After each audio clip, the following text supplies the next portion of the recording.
Hello दोस्तों, online study point में आपका स्वागत है। और गाइज आज है 30 नवंबर से बनने वाले सारे ही इम्पॉर्टेंट करंट अफेयर्स के क्वेश्चन, साथ ही साथ उनकी सारी इम्पॉर्टेंट डिटेल्स भी हम देखेंगे। और इसी के साथ कल का रिवीजन और स्टैटिक जीके के क्वेश्चंस जो कि बार बार आपके एग्जाम्स में पूछे जाते हैं। सो ये वीडियो आपके लिए एक कंप्लीट पैकेज होगा। गाइज़ इस सिनेरियो में हमें आपके सपोर्ट की बहुत ज़रूरत है, तो प्लीज़ जितने भी लोग रेगुलर वॉच कर रहे हैं वीडियो को, तो उसको लाइक ज़रूर कर दीजिए और जितना हो सके लोगों के साथ शेयर कीजिए। ओके। और जो फ्री पीडीएफ्स हैं डेली करंट अफेयर क्विज, सभी के लिए आप हमारा मोबाइल एप्लीकेशन डाउनलोड कर सकते हैं, जिसकी लिंक आपको डिस्क्रिप्शन में मिल जाएगी। सो कल हमने जो वीडियो देखी थी उसका जो रिवीजन है फटाफट से हम करेंगे। देखते हैं पहला, हाल ही में भारत ने किस देश के साथ संयुक्त सैन्य अभ्यास शक्ति 2021 का छठा संस्करण संपन्न किया है?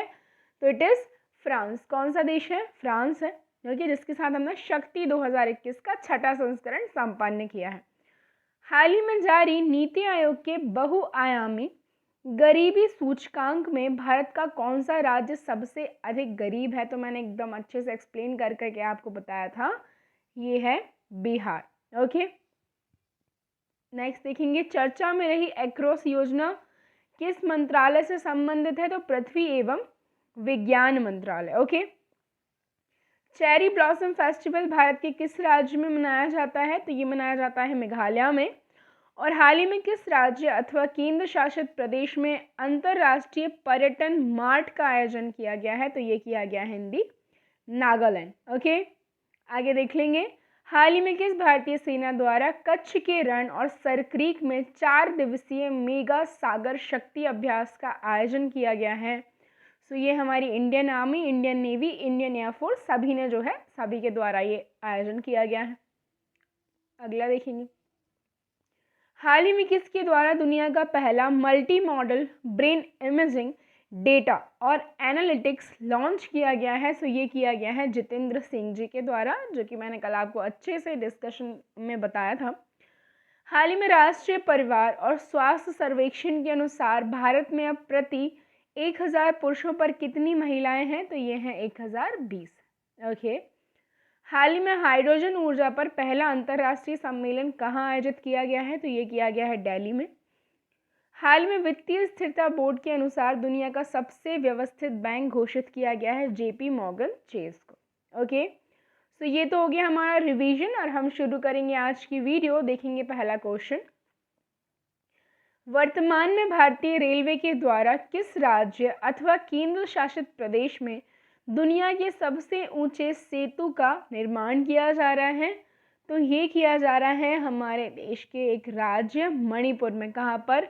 मणिपुर में। इसके बारे में देखिए, मैं आपको बताती हूँ। भारतीय रेलवे ने दुनिया का जो है सबसे ऊंचा रेलवे पुल जो है इसका निर्माण किया जा रहा है। कहाँ? मणिपुर में। ओके।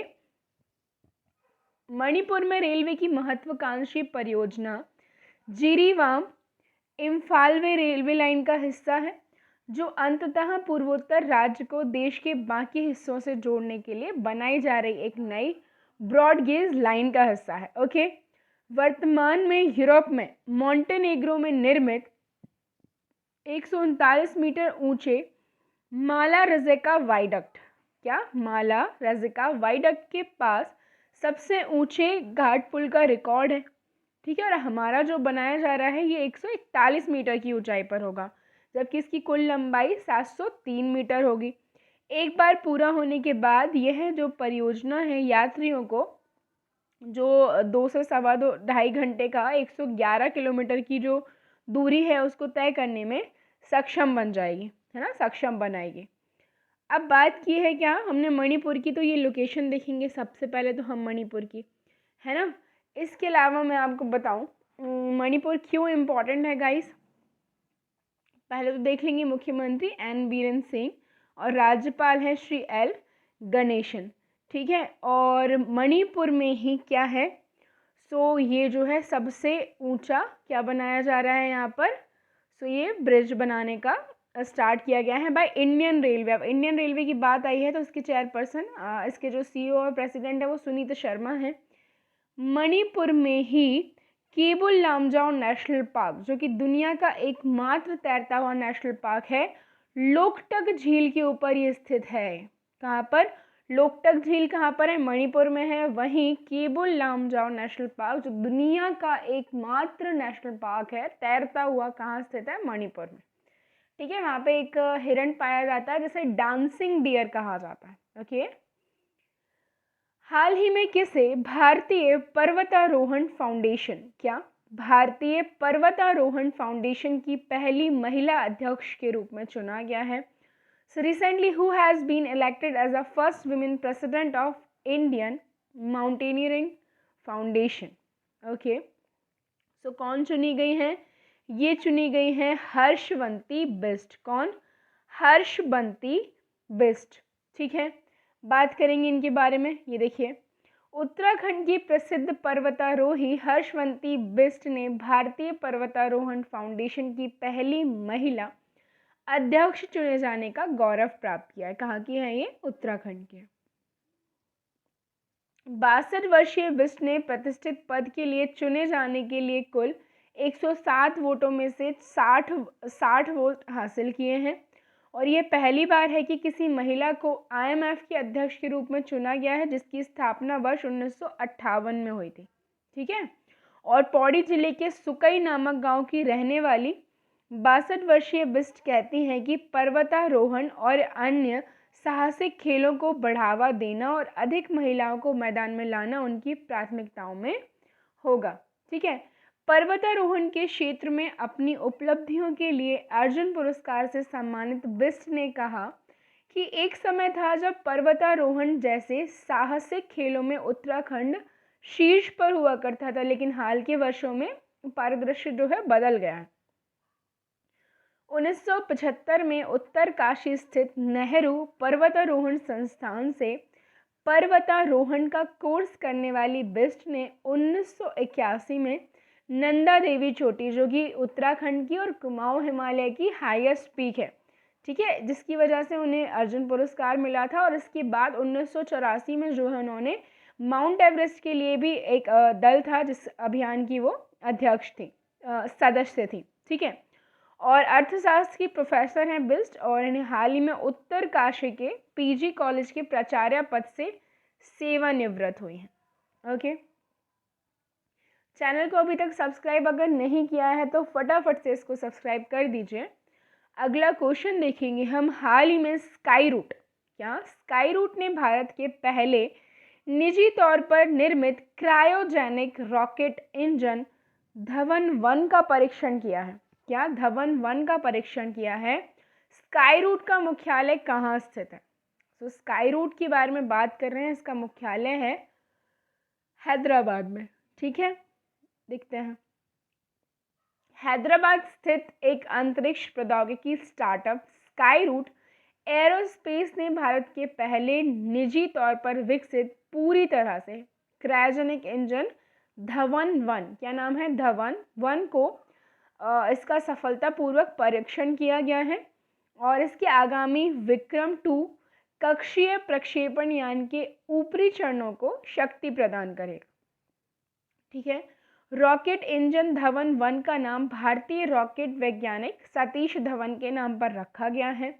धवन-1 पूरी तरह से made in India cryogenic engine है, जिसे सुपर एलॉय के साथ 3D प्रिंटिंग का उपयोग करके विकसित किया गया है। ओके, इंजन तरलीकृत प्राकृतिक गैस और तरल ऑक्सीजन द्वारा संचालित होता है और एक उच्च प्रदर्शन, कम लागत वाला और स्वच्छ रॉकेट ईंधन है। अब ये स्काई रूट एरोस्पेस जो है स्थापना 2018 में हुई है। इसकी मुख्यालय हैदराबाद तेलंगाना में है, और CEO और CTO जो है इसके पवन कुमार चंदना हैं, और सह संस्थापक जो एक और हैं CEO नागा भारत डाका हैं। ओके, अगला देखेंगे क्वेश्चन। हाल ही में चेक गणराज्य चेक रिपब्लिक का नया प्रधानमंत्री किसे बनाया गया है? सो नए प्रधानमंत्री चेक रिपब्लिक के बनाए गए हैं पेत्र फियाला। कौन? पेत्र फियाला, इमेज में देख सकते हैं इनको। पेत्र फियाला को राष्ट्रपति मिलोस ज़ेमन, मतलब कि चेक रिपब्लिक के राष्ट्रपति कौन है? मिलोस ज़ेमन है। उन्होंने चेक गणराज्य के नए प्रधानमंत्री के लिए इनको शपथ दिलाई है। फियाला 57 तीन पक्षीय गठबंधन टुगेदर, ठीक है, जिसमें के प्रमुख हैं, जिसने अक्टूबर की शुरुआत में 27.8% वोट हासिल किए हैं। फियाला ने एंड्रेस बाबिस की जगह ली है और गठबंधन ने अरबपति बाबिस के नेतृत्व वाले ANO आंदोलन को संकीर्ण रूप से हराया।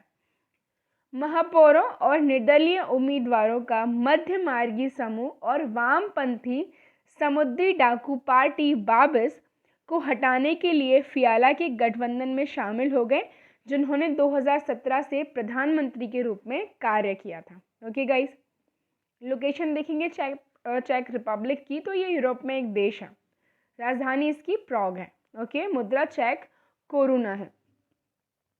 हाल ही में किसे हीरो मोटोकॉर्प के लिए जो है गैर कार्यकारी निदेशक यानी कि non executive director of hero MotoCorp कौन चुने गए हैं? सो ये चुने गए हैं गाइस मिस्टर रजनीश कुमार। कौन? रजनीश कुमार, आप देख सकते हैं इनको इमेज में। दो पहिया वाहन प्रमुख हीरो मोटोकॉर्प ने भारतीय स्टेट बैंक के पूर्व अध्यक्ष रजनीश कुमार को कंपनी के बोर्ड में एक स्वतंत्र गैर कार्यकारी निदेशक के रूप में नियुक्त करने की घोषणा की है। रजनीश कुमार ने अक्टूबर 2020 में SBI के अध्यक्ष के रूप में अपना 3 साल का कार्यकाल पूरा किया था। ठीक है, SBI जिसे इंपीरियल बैंक ऑफ इंडिया के नाम से पहले जाना जाता था 1955 तक। ठीक है, वह वर्तमान में HSBC, Asia Pacific, L&T, infotech सहित कई अन्य कंपनियों के बोर्ड में एक स्वतंत्र निदेशक के रूप में काम कर चुके हैं। ठीक है, हाल ही में global state of democracy report 2021 किसने जारी की है? तो ये जारी की गई है किसके द्वारा? International idea.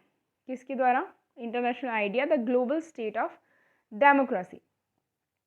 तो 2021 की ये जो रिपोर्ट है, इसके अनुसार वर्ष 2020 में सत्तावाद की ओर बढ़ने वाले देशों की संख्या उच्च लोकतांत्रिक मूल्यों वाले देशों की तुलना में अधिक थी।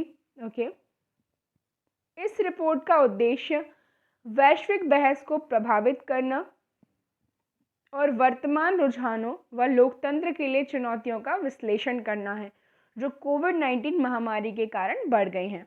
यह नीति निर्माताओं, सरकारों और लोकतंत्र का समर्थन करने वाले नागरिक समाज संगठनों की नवीन सोच को जागृत करने के लिए और विशिष्ट नीतिगत सिफारिशें प्रदान करता है।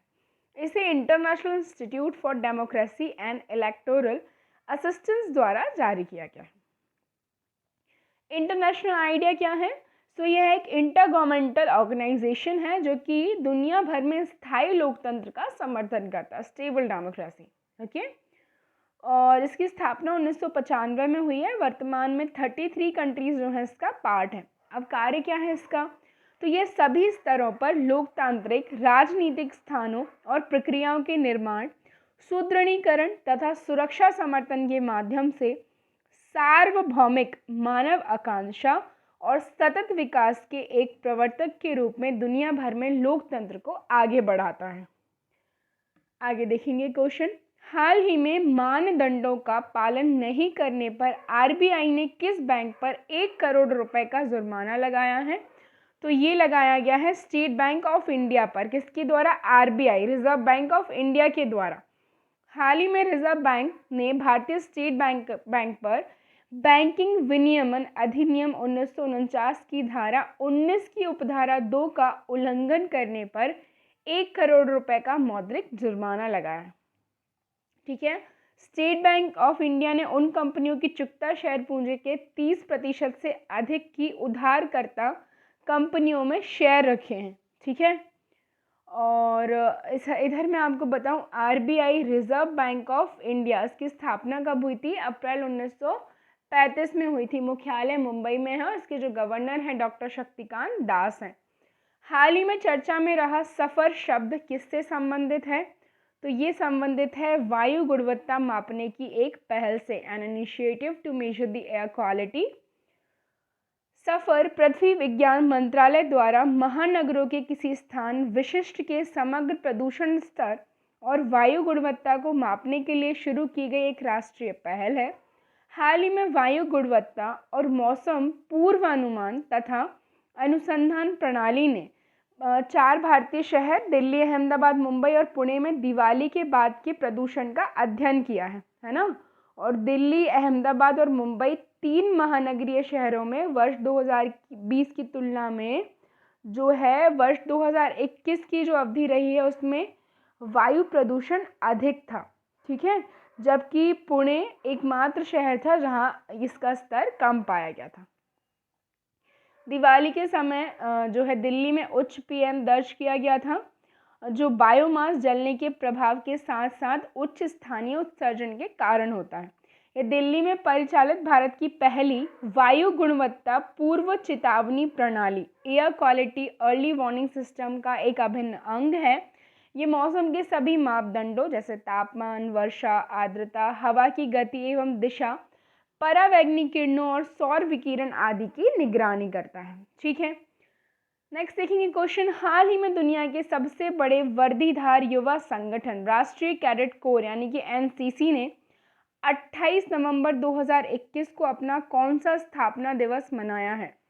सो ये है 73rd, कौन सा 73वां स्थापना दिवस मनाया गया है एनसीसी के द्वारा, ठीक है। 73वीं वर्षगांठ मनाई गई। राष्ट्रीय कैडेट कोर जिसका मुख्यालय नई दिल्ली में है, ठीक है, जिसमें स्वैच्छिक आधार पर स्कूल और कॉलेज छात्रों के लिए एक त्रिसेवा संगठन है जिसमें सेना, नौसेना और वायु विंग शामिल है ना। इसकी स्थापना 15 जुलाई 1948 को राष्ट्रीय कैडेट कोर अधिनियम 1948 के तहत हुई थी और राष्ट्रीय कैडेट कोर नवंबर माह के चौथे राष्ट्रीय कैडेट कोर दिवस नवंबर माह के चौथे रविवार को मनाया जाता है, ठीक है।